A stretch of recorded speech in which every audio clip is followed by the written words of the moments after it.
Well, Nico was a model in Europe. She had a portfolio of all of the articles that she had modeled for, what have you. And she also appeared, I think her introduction in America was as this stunning blonde in Federico Fellini's La Dolce Vita. Nico! Marcellino, bruttissimo, Come stai? cattivo frocci, bene? Dove vai? A Bassano di Succi, in un castello del mio fidanzato. Perché non mi ci porti? And that movie was a big hit over here, and everyone saw it, and everyone saw Nico because she was so outstandingly, strikingly beautiful. She had quite a reputation and had made an impact.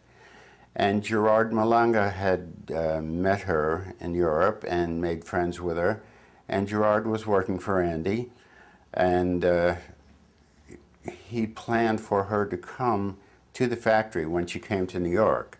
And so this is like 64, 65, and Nico was coming to New York, and she was going to come to the factory. I've subsequently read some of her interviews, and she was thinking that she was going to the Andy Warhol studio, a big filmmaker, and all of the suppositions you have about American filmmakers.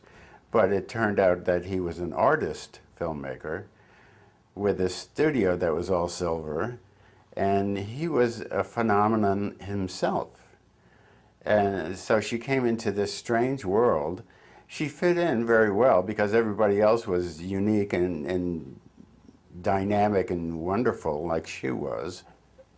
Paul Morrissey thought that she should be singing with the Velvet Underground. That wasn't the intent originally. She was just coming to see Andy and be in his movies. Well, Paul's got this very crass way of thinking about things. You know, it's a very specific way. And he was thinking that one of the reasons they weren't becoming popular immediately is that they needed a girl front singer because people wanted to see a beautiful girl, you know.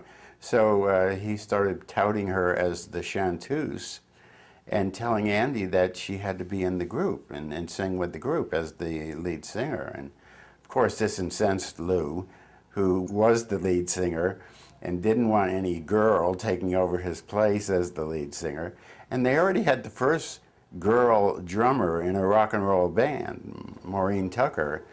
And Mo was really a great drummer, and she worked with her well, but Paul kept insisting, and Andy started believing him that it would really work better if Nico sang with the group at least half of the songs, and Lou could sing some of them too.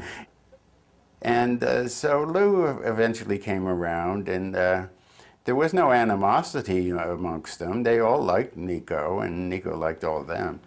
But just the idea for Lou of not being the lead singer was strange. But he actually did remain as the lead singer, and Nico shared the lead with him.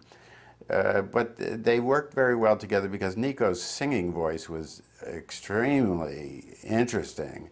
It's sort of like a Marlene Dietrich type voice, which is very deep and resonant. She had good people who wrote songs for her. Besides Dylan, there was Jackson Browne wrote some songs for her. And her albums she made on her own in later years were very successful, and they're really interesting. So she added this new strange element to the Velvet Underground.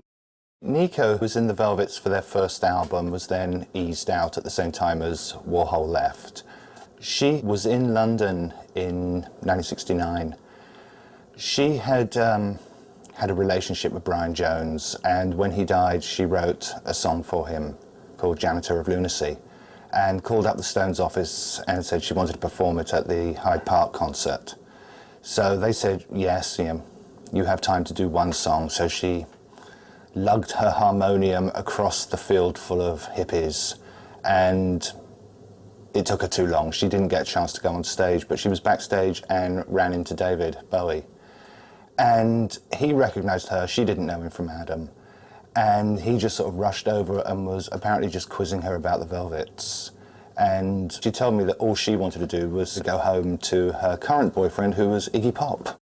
Nico seemed to go with every guy for a period of time. I don't think it was her intent to conquer everybody. You know, it's just she just happened to drift that way. She went with Lou for a while. She went with John for a while. She went with Eric Emerson for a while, and Iggy Pop for a while. And she just was that lackadaisical icon who would go from beautiful person to beautiful person because she couldn't really, I don't think, bear the mundanity of having relationships for very long. She was very highly strung, cultured, where the mundane world didn't interest her at all. And she easily became bored, and she easily would feel superior to things that the order of relationships or the nature of relationships as they had to play out were uninteresting to her. But she liked to love people.